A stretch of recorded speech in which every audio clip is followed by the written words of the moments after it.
Halo pemirsa, Assalamualaikum semuanya. Saya Winarni. Di kesempatan kita kali ini, di pertemuan kita kali ini, saya akan membahas topik sesuai judul, yaitu saffron untuk pengobatan. Video ini saya buat untuk menjawab beberapa pertanyaan dari teman-teman yang menanyakan seputar saffron, apa aja manfaatnya, cara minumnya, dan takaran airnya. Jadi buat kalian yang punya pertanyaan yang sama, yang punya keluhan yang sama, atau yang punya masalah yang sama, silahkan tonton video ini. Mungkin di sini dari beberapa pertanyaan tersebut adalah mungkin sama seperti yang kalian rasakan juga loh. Jadi langsung aja ini ya. Ini saya ada beberapa pertanyaan yang udah saya tulis. Dari beberapa pertanyaan itu saya rangkum aja ya. Yang pertama adalah berapa lama masa kadaluarsa saffron. Saffron kalau yang saya beli ini, yang dari Negin ini, yang super Negin itu tertera di botolnya, di packagingnya itu masa kadaluarsanya 2 tahun. Jadi kalau saya belinya tahun ini, tahun 2020, berarti masa kadaluarsanya itu 2 tahun kemudian, berarti 22 tahun. Tahun 2020, tahun 2022 maksudnya loh. Ini sekarang kan tahun 2020, 2 tahunnya berarti 2022. Ini masa kadaluarsa saffron yang saya beli dari Negin. Itu yang pertanyaan pertama. Kemudian itu pertanyaan kedua adalah untuk darah rendah. Oh ya, ini saya mohon maaf, waktu itu saya sempat menjawab, kayaknya malah disuruh minum. Untuk masalah darah rendah itu ya, itu tidak disarankan, dan sebenarnya jangan minum saffron pemirsa, karena saffron itu kan bisa berakibat menurunkan kadar tekanan darah. Jadi malah tidak disarankan untuk minum saffron itu loh. Dan waktu itu saya udah pernah ngasih satu balasan, malah disuruh minum. Mohon maaf, itu sebenarnya nggak bisa, nggak boleh. Jadi untuk yang punya masalah darah rendah itu tidak disarankan untuk minum saffron. Dan juga yang lagi masa hamil dan juga busui itu sebaiknya jangan mengonsumsi saffron. Itu yang tidak disarankan. Kemudian pertanyaan ketiganya adalah untuk takaran air seduh saffron itu berapa gelas, dan setelah saffron itu minum bisakah di kulkas. Nah, jadi ini saya udah berapa kali ya bikin saffron cara nyeduhnya. Untuk takarannya itu kalau saya sendiri kan pakai gelas ini gelas yang selalu saya pakai untuk minum saffron dan juga rempah dan juga rimbang yang lainnya, saya selalu pakai ini. Takarannya adalah sebenarnya itu 500 ml air, saffronnya 3-5 helai, itu takaran dan aturannya. Cuma kalau saya itu airnya sesuai perasaan, saffronnya itu 7 helai. Jadi saya tuh pakainya caranya pakai aturan dan perasaan saya sendiri loh beb. Jadi saya nggak pakai aturan yang beli itu, nggak. Saya pakai aturan sendiri, kira-kira airnya sesuai perasaan, sesuai mood. Terus saffronnya tuh saya pakainya pasti 7 helai. Terus direndam, tunggu sampai kuning, lalu diminum. Caranya seperti itu. Ini saya udah bahas berapa kali ya masalah cara menyeduh saffron. Kayaknya nggak tahu yang berapa kalinya. Terus yang lainnya juga, sebenarnya kalau sudah diseduh disimpan di kulkas atau langsung diminum. Nah, ini pertanyaan lagi. Kalau sudah diseduh seperti ini langsung diminum, jangan dimasukin kulkas gitu. Makanya saya kalau bikin itu airnya nggak pernah kebanyakan, karena memang saya pasti saya habis. Jadi belum sampai masuk ke kulkas itu udah saya habiskan duluan gitu loh. Kemudian pertanyaan selanjutnya, apakah mah akut bisa diobati dengan saffron? Jawabannya insya Allah bisa, karena mah akut itu kan mah akut, terus asam lambung itu bisa.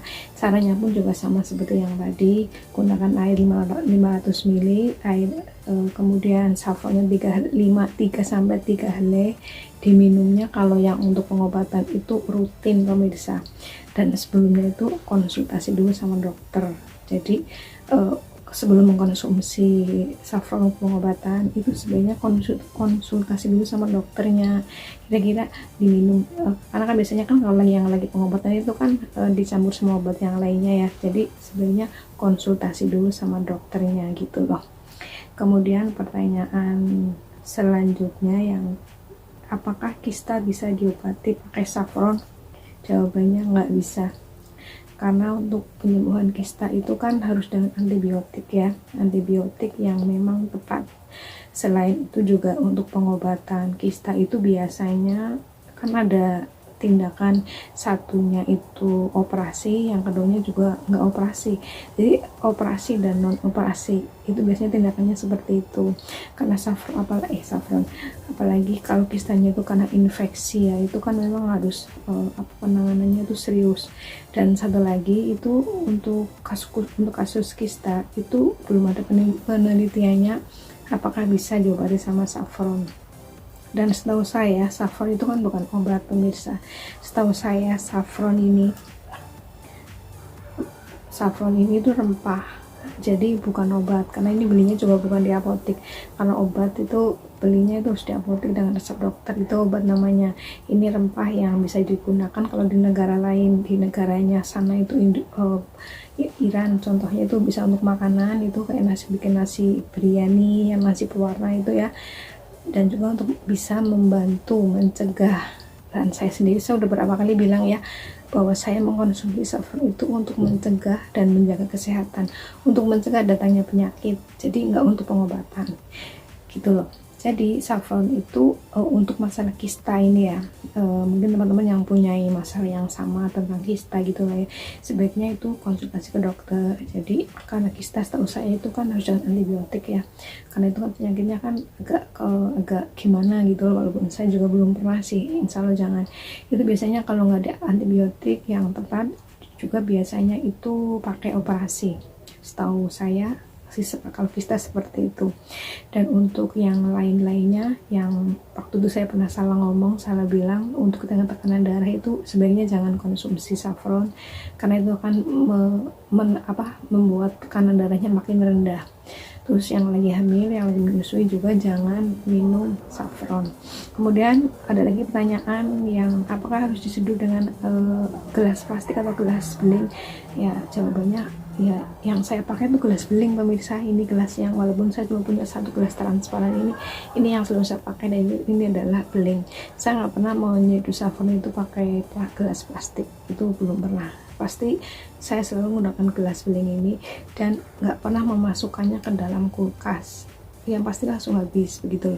Jadi kalau yang ditanya bisakah disimpan ke kulkas, ya bisa sih, cuma mengurangi manfaat yang ada dalam si saffron ini gitu loh. Karena sebaiknya saffron yang udah diseduh ini sebenarnya diminum. Itulah kenapa saya menggunakan airnya nggak terlalu banyak begitu loh. Kira-kira ya, saya tadi udah saya minum beberapa seruputan gitu, jadi tinggal segini.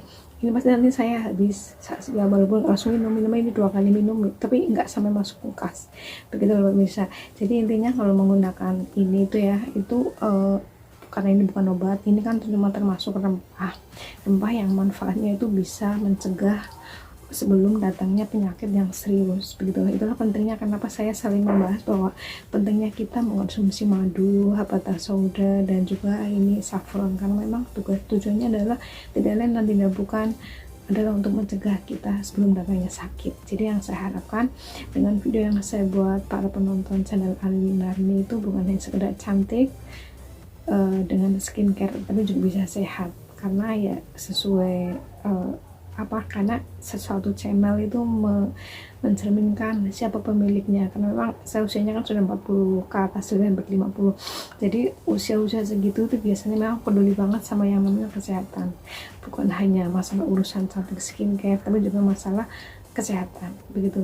Jadi makanya untuk yang mempunyai masalah yang saffron yang sama, semoga video ini bisa membuat pencerahan dan menjawab keluhan yang dirasakan, dan semoga yang pasti bermanfaat begitu loh. Jadi intinya ketahui dulu satu manfaatnya saffron, kemudian yang keduanya adalah cari tahu juga cara minum dan cara konsumsinya, dan juga untuk apa manfaatnya, itu yang terpenting sebelum mengkonsumsi. Ini nggak tahu video saffron yang berapa, saya nggak tahu karena sudah berkali-kali bahas masalah saffron. Semoga video ini bisa membuat pencerahan ya sekali lagi dan bermanfaat. Sampai ketemu di video saya berikutnya. Assalamualaikum.